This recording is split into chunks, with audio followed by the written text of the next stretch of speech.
But what is going to happen is, since Modi lost the confidence of the nation, certainly, they are not going to cross 200 seats now.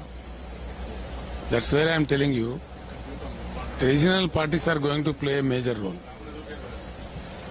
100% it is going to happen.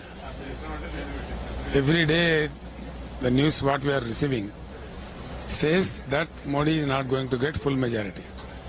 That is the reason वो कुर्ता कामीज पढ़ रहे हर दिन जो क्योंकि maybe it looks like unbelievable to you, but politics is a dynamic situation, you know.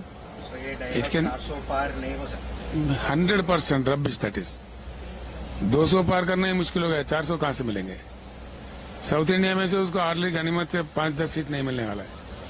130 में सफाया है उनका. They will not get a single seat in Kerala, Tamil Nadu, Andhra, Telangana and Karnataka में भी बारह गप्पे मार रहे थे, लेकिन 4-5 सीट पे आ गया BJP. Just 4-5. Yesterday, Amit Shah, regarding this, he made a statement that in the first 2 phases itself, they are expecting 200 seats. तो गोबल से ज्यादा प्रचार करने वाला पार्टी कोई दुनिया में है तो वो बीजेपी है. और सबसे बड़ा गोबल उस पार्टी में अमित शाह है. वो बोलते रहते हैं तेलंगाना असेंबली में भी हम जीत गए बोले. Why I say so, it looks hard to you, but in the last elections, I think 2014, they have lost, in the assembly elections, they have lost their deposits in 107 constituencies. Even in the last assembly election also, they have lost 64 constituencies, they have lost their deposits. आप मन रहा मैं नहीं आप रोक दो रोक दो रोक दो रोक दो रामन विक्रम పెట్టిస్తాను పేరు रोक दो రామన్ విక్రమ్ చూసి చాలా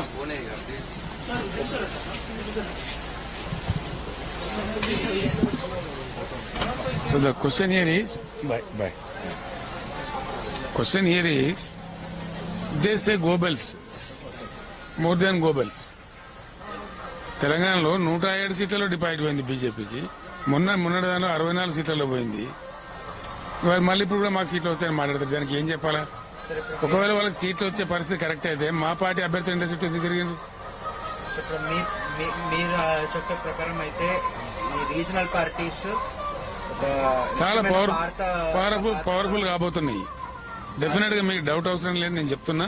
అట్లాంటి పక్షంలో ఎవరికి సపోర్ట్ చేస్తారంటారు? మేమే కదా, మాకే వాళ్ళు సపోర్ట్ చేయాలా? బీజేపీ వాడో కాంగ్రెస్ వాడు ఎవడో మాకు సపోర్ట్ చేయాలి తప్ప మేము సపోర్ట్ చేసే ప్రశ్న ఉండదు. రీజనల్ పార్టీస్ వాళ్ళకి సపోర్ట్ చేయడం that is the reason I said it's important. ఈ ఎన్నికల తర్వాత రీజనల్ పార్టీస్ కు వాళ్ళు సపోర్ట్ చేయాలి తప్ప వాళ్ళకి రీజనల్ పార్టీ సపోర్ట్ చేసే సమస్య లేదు. వాళ్ళ నాయకత్వంలో రీజనల్ పార్టీస్ పనిచేయవు. That is going to happen.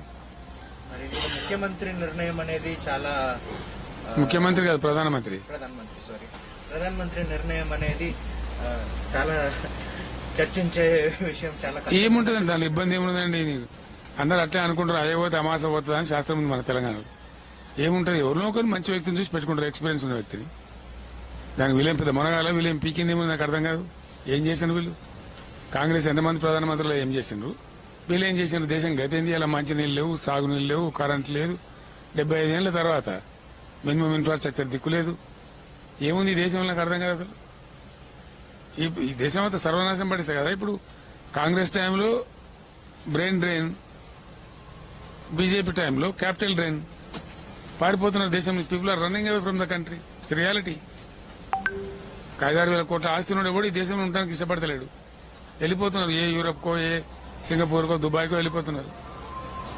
It's very important point I'm telling you. It is going to happen.